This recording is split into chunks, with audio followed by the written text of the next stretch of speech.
Damon Holt had always known there were lines in the galaxy, invisible ones that separated the honorable from the damned. For years, he had told himself he hadn't crossed them.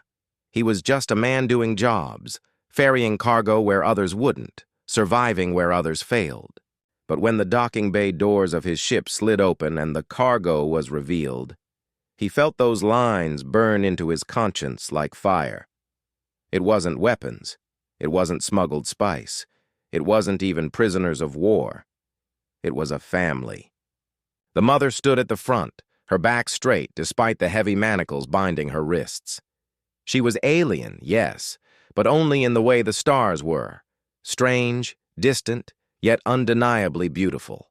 Her skin shimmered faintly, as though dusted, with frost, shifting shades of pale blue as the overhead lights touched her. Her eyes were amber, glowing softly, and even though exhaustion lined her features, her gaze carried a strength that startled him. Behind her, 2 children pressed against her legs. They were small, perhaps 8 or 9 years old in human terms, with delicate faces and wide, frightened eyes. One clung to her hand. The other peered at Damon as though he were the monster in their nightmares. He had transported living beings before. Criminals, soldiers bound for exchange, even political hostages. But never this. Never innocents. Never children. The guard from the broker company shoved a datapad into Damon's hand. "Sign here. Confirm receipt. You know the drill. Take them to Carthus I-4, deliver them to the brokers, get your pay." His voice was rough, bored, as if he were talking about a shipment of rocks. Damon scrawled his signature, his hand heavy. He couldn't speak. He didn't trust his voice not to betray the storm building inside. When the guards left, the silence of the cargo bay pressed down like a weight. Damon was alone with them now. The mother raised her chin, her dignity refusing to be crushed by her chains. "If you mean to sell us," she said, her voice calm but trembling at the edges, "do it quickly. Do not let my children watch." The words cut Damon deeper than a blade. He felt his throat tighten. This woman had already resigned herself to a fate of slavery, and her only plea was that her children be spared from seeing the worst of it. He closed the hatch behind him, locking them inside, though he didn't know if it was to protect them from others or himself from the guilt of looking at them. His boots echoed as he walked back to the cockpit, every step heavier than the last. For hours, Damon flew in silence. The hum of the ship's engines was steady, comforting in its predictability, but his mind was anything but calm. He told himself it wasn't his problem. These weren't his people. He hadn't captured them. He was just a courier, a middleman. If he didn't take this job, someone else would. The galaxy didn't care about morality. It cared about credits. But the excuses felt hollow. He could still see their faces. The children's trembling hands. The mother's eyes. Defiant, tired, and yet unbroken. He poured himself a ration drink, hoping the burn would drown the unease. It didn't. He tried focusing on the nav computer, on the star charts guiding him to Carthus I-4, but every time his eyes drifted, he saw their reflection on the console glass. When his ship drifted into the silence of a remote sector, Damon leaned back in his chair, pressing a hand to his face. "What the hell am I doing?" he muttered aloud. He had lived by a simple creed. Don't ask, don't care. Just deliver. But staring into the stars now, he felt the fragile framework of that creed crumbling. The galaxy had broken many men before him, soldiers who lost wars, captains who lost ships, fathers who lost families. He thought he had accepted that fate. But now, staring down the weight of this job, Damon felt something in him stir that he thought had long died. A conscience. The outpost of Carthus IV gleamed ahead on Damon's navigation display like a polished jewel set in the void. From a distance, it looked like prosperity, towering spires, bustling docks, lights that shimmered in artificial night. But Damon knew better. Carthus IV was a broker's den, a hub where lives were bought and sold with the efficiency of grain shipments. Those who landed here left with heavy pockets, empty consciences, or both. The comm crackled to life. A smooth, detached voice spoke through the static. Vessel Argus, cargo signature confirmed. Proceed to Dock 17 for transfer. Payment will be issued upon delivery. Damon didn't answer right away. His hands tightened on the controls, knuckles whitening. The words were standard, routine, but they hit him with the weight of a death sentence. Not for him, but for the 3 souls in his hold. He flicked the comm off with a sharp motion. The silence afterward rang louder than the voice had. He glanced over his shoulder, though there was no one in the cockpit but him. He could still feel their presence behind the bulkhead. The woman, Soraya, and her children. Fear clung to them like an aura, but so did something else. Strength. He had seen it in Soraya's eyes, in the way she tried to stand between her children and the galaxy itself. Damon leaned forward, resting his forehead against the cool glass of the console. He could dock, deliver, get his credits. He could keep flying, keep surviving, the way he always had. If he didn't, the brokers would know. They'd hunt him. They'd ruin him. A man who broke contract didn't last long in the Outer Rim. And yet, he saw the children again, the way. The boy had gripped his sister's hand as though he could anchor her to safety. He heard Soraya's voice. "Do not let my children watch." The ship's autopilot pinged an alert as it drew closer to Carthus IV. Damon's chest tightened. He needed to decide, dock and betray them, or something else. His hand hovered over the control panel. One choice meant credits, safety, and survival. The other meant everything else, the unknown, the dangerous, the unforgivable. Damon exhaled slowly and pressed the override. The ship veered hard, peeling away from the outpost's docking path and plunging into the cover of a nearby nebula. Alarms flashed on his screen as sensor interference cloaked them in shadow. The sudden maneuver shook the ship, and moments later the cockpit door slid open.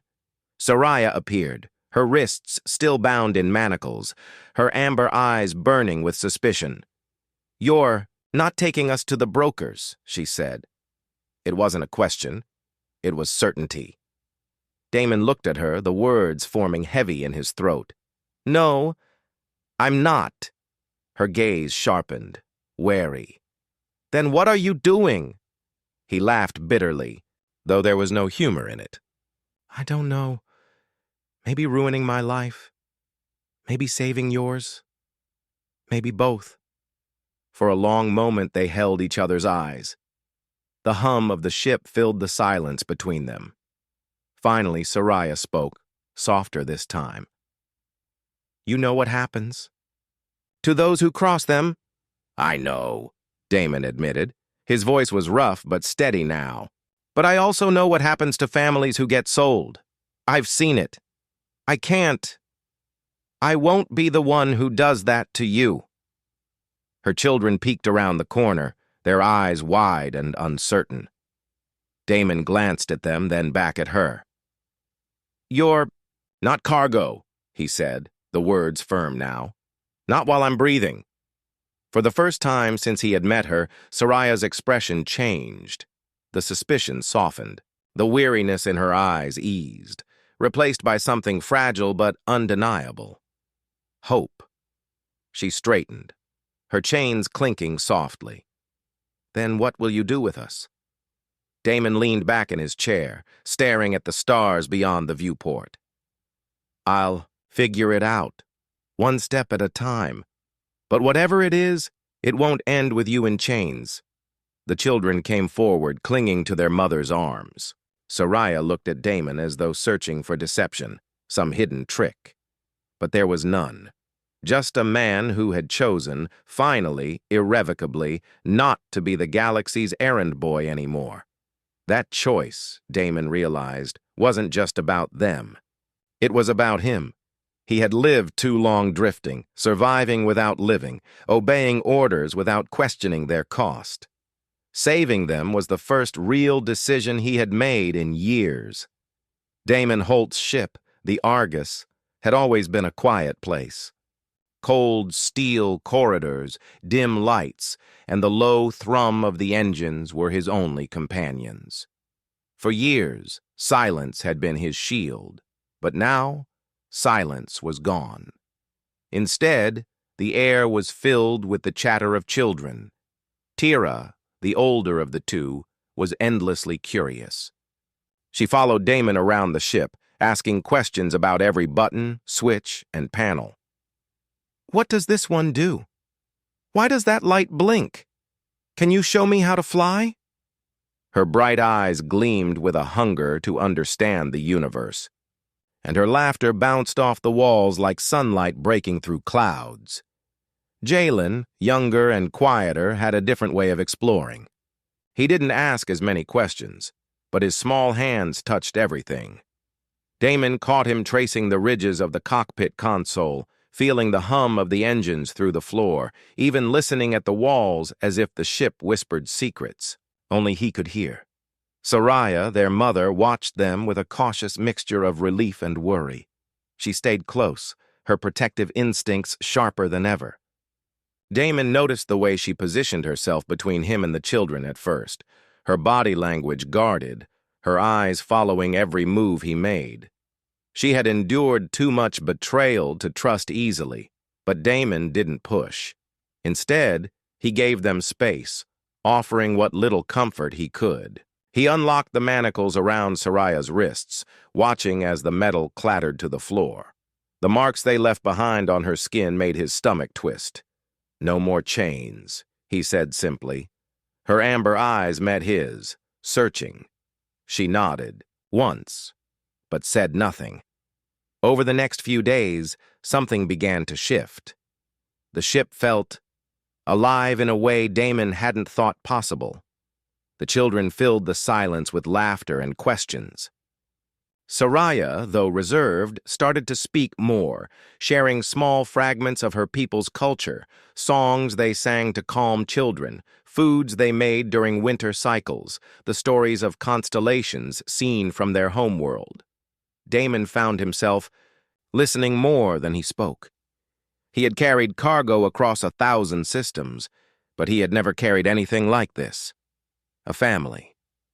Their presence stirred something deep in him, something he had thought was long buried. One evening, Damon prepared a simple meal from ration packs, boiling water in the galley. He was halfway through stirring when Soraya approached, tilting her head at the bubbling pot. "Your food. It smells strange," she said cautiously. "Strange good or strange bad?" Damon asked with a crooked grin. She considered, then allowed the smallest smile to flicker across her lips.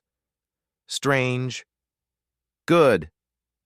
It was the first time he had seen her smile. Damon realized how much he wanted to see it again. Later that night, as the ship drifted through the endless dark, Damon sat in the cockpit, staring at the stars. He heard small footsteps and turned to see Jalen standing there, clutching a battered datapad Damon had given him to draw on. "Can I show you something?" the boy asked, his voice barely above a whisper. Damon nodded, motioning him closer. Jalen climbed onto his lap and tapped the screen. A crude but heartfelt drawing appeared. 4 figures, standing together beneath a sky filled with stars. 2 small ones, a tall woman, and a man with messy lines for a beard. "That's you," Jalen said, pointing at the bearded figure. "You're part of our family now." The words struck Damon like a punch to the chest. For a moment, he couldn't breathe. He had been called many things in his life: mercenary, courier, smuggler, but never family. Never something that mattered. He swallowed hard, his voice rough. "Family, huh? You sure about that?" Jalen nodded solemnly. "You keep us safe. That's what family does." Damon felt a heat behind his eyes, something he hadn't allowed himself in years. He pulled the boy closer, his arms wrapping around him instinctively. For the first time since he could remember, he didn't feel like he was drifting through the galaxy alone. Later, when Jalen had fallen asleep on his shoulder, Damon looked out at the stars again. He thought of the bounty that would surely be on his head by now. He thought of the brokers, the mercenaries, the danger that would follow them. But for the first time, the thought didn't fill him with dread. It filled him with resolve. Because the boy was right. He wasn't just protecting passengers. He wasn't just defying a contract. He was defending something greater. The galaxy never let defiance go unpunished. Damon had known that the moment he veered the Argus into the nebula and chose not to deliver his cargo. Word traveled fast in the outer rim. By the time he powered down in the shadow of a forgotten asteroid belt, the brokers already knew. The bounty came first. A modest price at the start, enough to draw the desperate and greedy. But when Damon eluded the first two mercenary ships, disabling them without leaving survivors, the bounty doubled, then tripled. Soon, every backwater port and comm channel hummed with the same message. Bring back the cargo. Damon Holt. Alive. If possible, dead if not. Damon slept little. His hands gripped the controls tighter now, every jump between systems planned with obsessive care. He flew them through uncharted trade routes, across dust storms of dying planets, into the swirling clouds of ion storms that fried most sensors. But still, they hunted. The Argus shuddered one night under weapons fire from a pursuing frigate. Damon swore, jerking the ship into a roll that scraped the belly against an asteroid's jagged edge. The children screamed from the galley. Soraya rushed into the cockpit, her face pale but steady. "What is happening?" she demanded. "They found us," Damon growled, pulling hard on the yoke. Plasma fire streaked past the viewport, hot lances of light. "Hold on to something." Instead of retreating, Soraya stepped closer, her hand gripping the back of his. "Chair, the belt ahead. Take us through it. The rocks will scatter their formation." Damon blinked, surprised she knew. "That's suicide. The density in there, not if you angle along the gravitational drift. Do you trust me?" Her amber eyes met his. For a heartbeat, Damon hesitated. Then he yanked the yoke. "Hang on." The Argus dove into the belt. Asteroids the size of cities tumbled past, their rotations unpredictable. Damon's instinct screamed that this was madness, but Soraya's directions came sharp and sure. "Up 20 degrees, now roll, left thruster, fire!" He obeyed, the ship weaving impossibly between stone giants. Behind them, the pursuing frigate faltered. One mistake, one wrong angle, and it clipped an asteroid. The explosion lit the belt in a brief, terrible glow. The children gasped, clutching each other. Damon exhaled shakily, sweat dripping down his brow. When the ship finally cleared the field, silence fell. Damon looked at Soraya, his chest heaving. "Where'd you learn that?" "My people," she said softly, still steady despite the chaos. "We mapped fields like these for generations. You don't survive on the edge of empires without learning to use the stars themselves." For the first time, Damon didn't see her as a passenger. He saw her as a partner. Days turned into weeks, the chase relentless. Damon's ship carried scorch marks from skirmishes, and the children had learned to recognize the sound of the weapons alarm. But through the danger, something unexpected grew. At night, when the ship drifted in silence between jumps, Damon and Soraya spoke quietly while the children slept. She told him of her homeworld, a place of silver seas and skies filled with shimmering auroras. She told him of the war that had shattered it, of the raids that left her people scattered and desperate. Damon listened, really listened, in a way he hadn't with anyone in years. "You don't have to risk your life for us," she said one evening, her voice heavy with unspoken guilt. "We are not your burden." "Yes, I do," Damon replied, without hesitation. His voice was low, almost a whisper, but steady. "Because it's not just about you anymore. It's about all of us. This ship, it's not mine alone. Not anymore." Her eyes glistened. She looked at him as though she wanted to speak but couldn't find the words. Instead, she reached out, her hand brushing against his. A small gesture, fleeting, but it carried more meaning than any oath. The next day, when another bounty ship closed in, Damon fought harder than ever. He didn't think of credits or contracts or even his own survival. He thought of Tira's laughter, Jalen's quiet curiosity, Soraya's amber eyes. He thought of the family he hadn't known he needed until now. The galaxy might hunt him until his last breath.